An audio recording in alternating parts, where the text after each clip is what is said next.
Welcome back to Life and Style Relationship Wednesday, and we are on Ask Pastor Chris, the segment within which I get your questions and I bring answers to you. Matters relationship.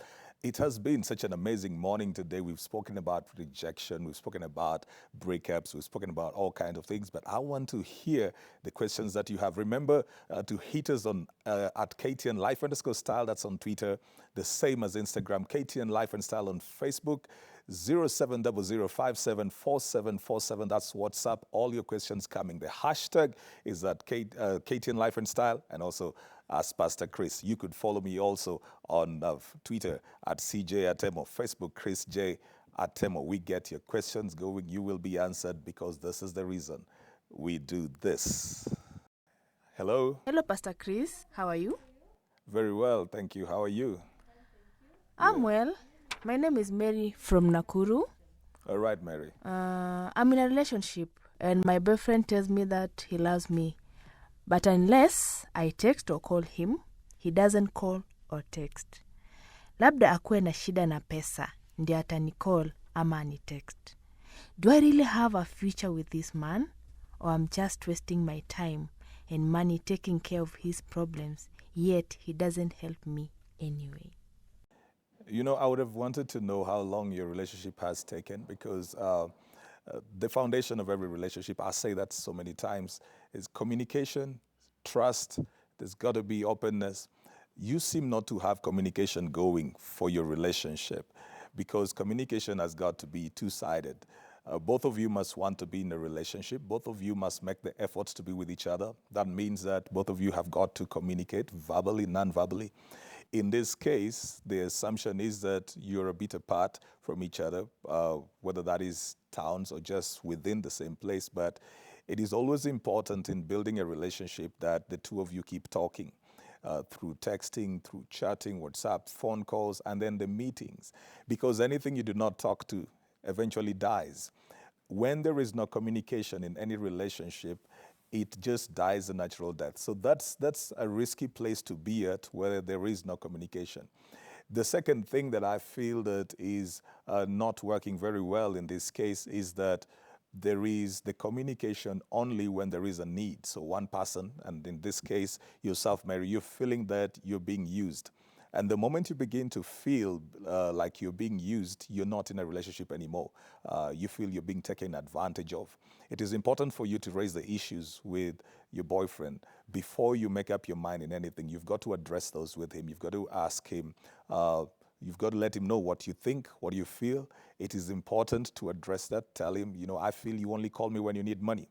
And I feel you only call me when you have a need. So am I really somebody you're relating with, or am I just a support system to you? You've got to address that. Before you make up any decision, you've got to address that. But as it is right now, I don't think it is at a healthy place. Just go about and talk about it. Right.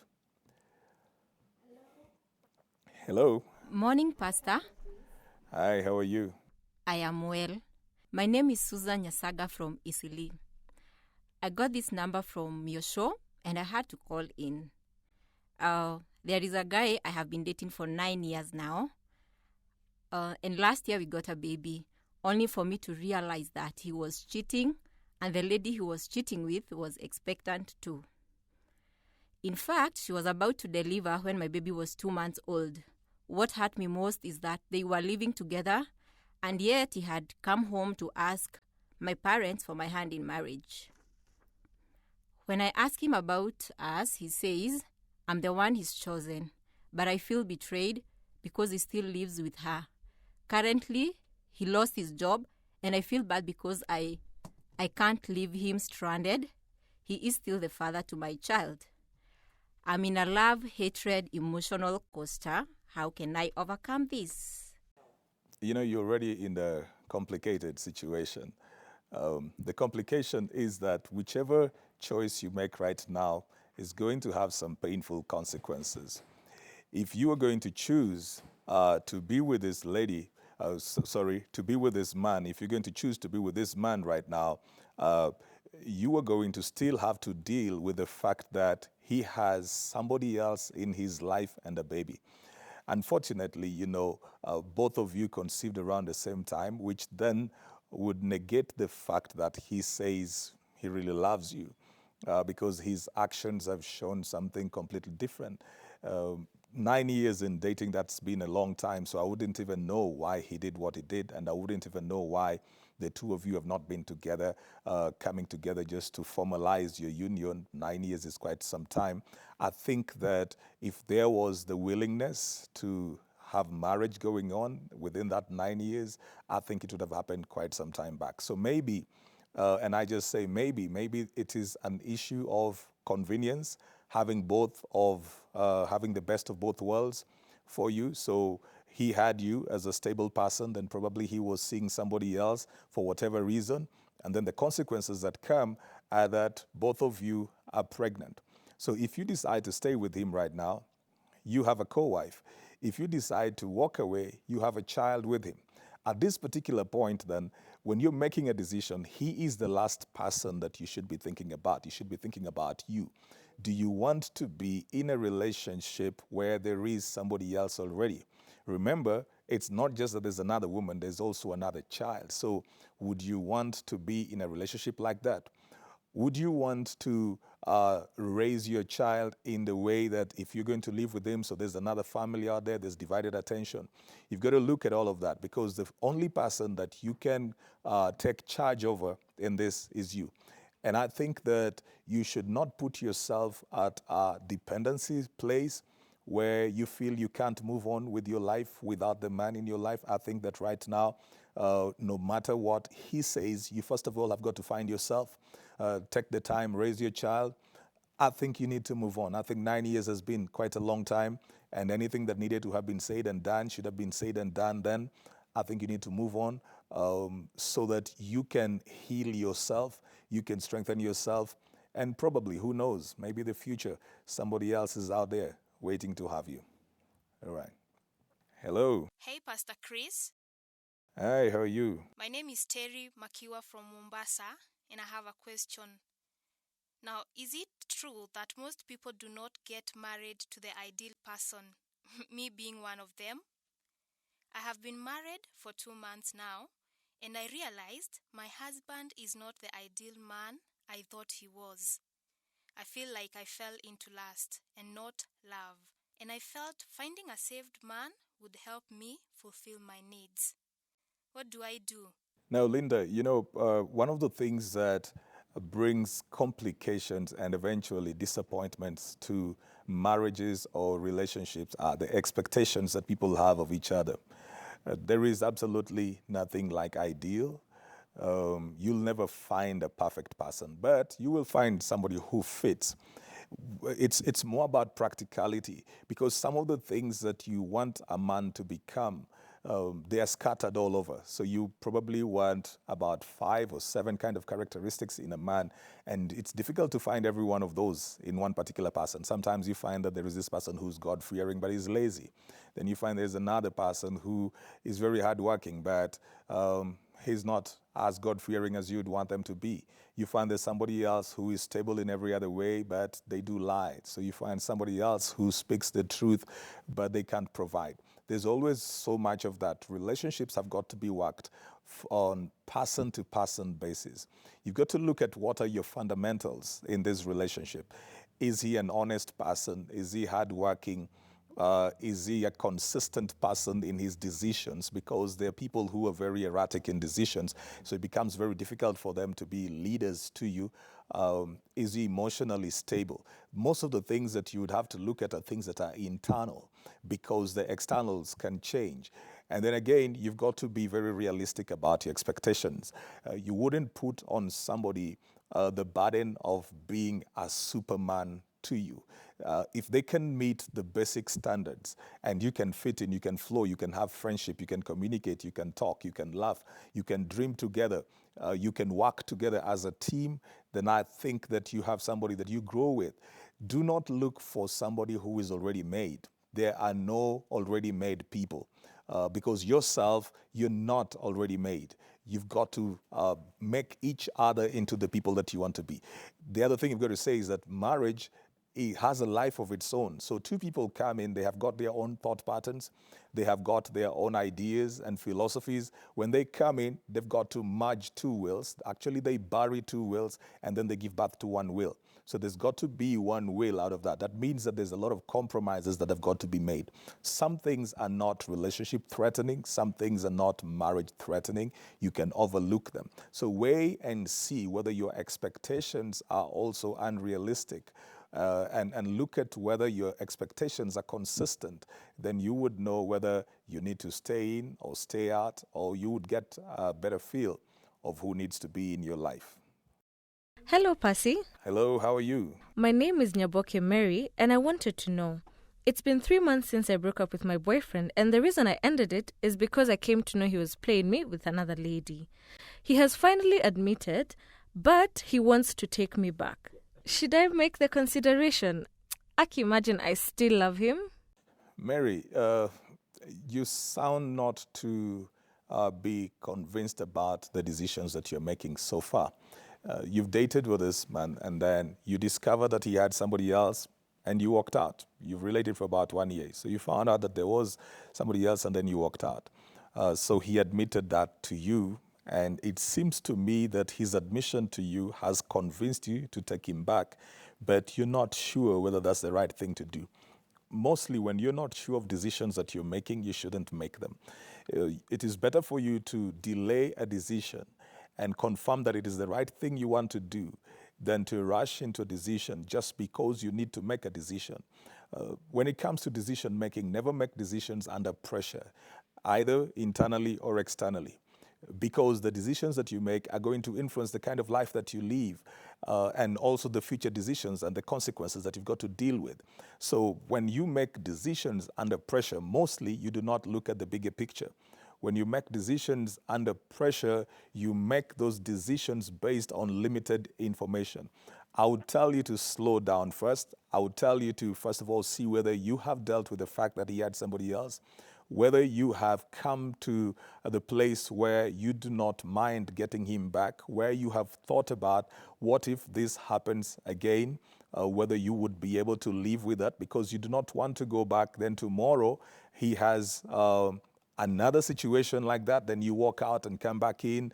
You've got to weigh. Are you making this decision to stay in it? Because then it's going to be a commitment. You see, when you walk out and then you come back, you're convinced and you come back, and a lot of ladies do that, then you walk out and come back, somewhere along the line it becomes a pattern where you keep on walking out and then somebody convinces you to come back. Your yes needs to be a yes, your no needs to be a no. The authority of a word is in its finality. So whichever decision you're going to make, whether it is to get back to your boyfriend or to leave, it's got to be firm. It's got to be thought out. It's got to be something that you're going to be committed to, and it's got to be something that you're going to stand on. So I would tell you to slow down on your decision right now, because you really don't know whether you want to be in or out. Hello? Hi, Pastor Chris. My name is Rachel Njeri from Nairobi, and I have a question. I am a university student, 21 years of age. I have about 6 guys who all say they want to marry me. And I'm wondering what to do, because I love all of them, and it's really stressing me because I don't know who is true, since people tell me I might end up being single. And seriously, I don't want to be single. Well, so that has got a twist to it. To answer the question, Sylvia, there is absolutely nothing wrong with people who are in a relationship before talking. The problem would be in the content and the context of their communication. If they're just talking, for example, they could have started having certain business interests together or work-related interests. They may be having mutual friends, whatever it is. They may have been friends before they got into a relationship. They may have grown up together, whichever way. They may have had other interests apart from just the relationship. So, and you can't also deny the fact that they have known each other by the fact that they came together, even if it was just through the relationship, they have known each other. So that doesn't mean that when you break up, then you become enemies.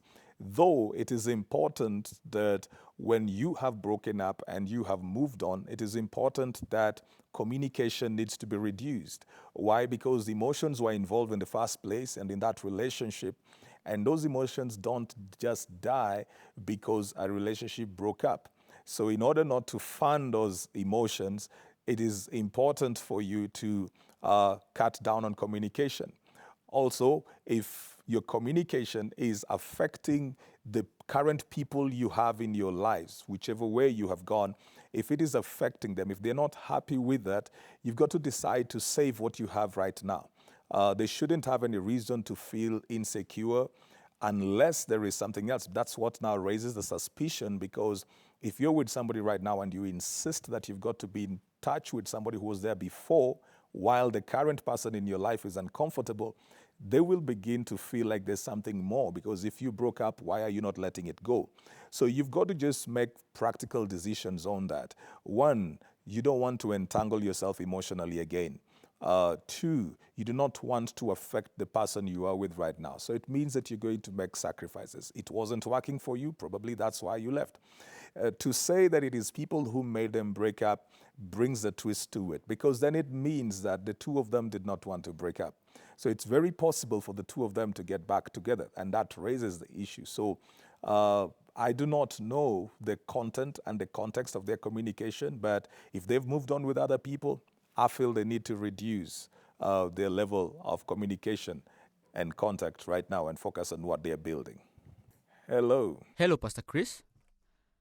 My name is Kevin, a university student currently in my second year.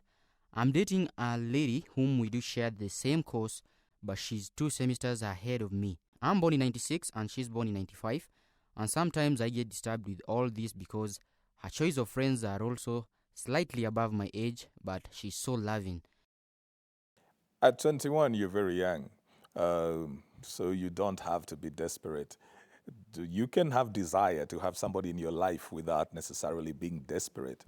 And there's a whole life ahead of you. At 24, 25, you'll still be young. That is not to say that you cannot relate while you're 21, but it is just that you shouldn't feel under pressure to commit to relationships right now because you think that you will remain single. I think at 21, you've still got a career to build. Probably you were in college, you still got to build probably somewhere, business, whatever it is. You're still finding yourself, and you've got good enough years to do that. So you need to spend your initial years of life building yourself. So when you get into a relationship, you've got the strength emotionally and the presence to stay in a relationship. 6 guys, that's not love. That's called confusion. Rather, you cannot love 6 people at the same time. You may be attracted to several people, you can't love 6 people. That's confusion. When you get into the place where you're confused like that, just don't do anything. You know, you can't get out of the hole by digging the hole you already are in. So you need to just stay put, forget about them, focus on something else until there is clarity in your mind, in your spirit. There is clarity in your personality, so you're not also reacting or responding to the pressure of people, because people will always have something to say, you know, and you can't do everything that people want you to do. So just chill out, spend your time, do something else. Thank you so much for your questions. And you know, you could keep them coming and ask Pastor Chris. That's the hashtag and hashtag KTN Life and Style on Twitter. Remember, our Twitter handle is at KTN Life_Style. Also for Instagram, my personal Twitter handle is at CJ Atemo. And keep the questions coming. On Facebook, KTN Life and Style. The text number is 22840. And on WhatsApp, 0700574747. Bring the questions on. We keep the conversation going. Till tomorrow, with everybody else on Inspirational Thursday. See you. Keep it life and style.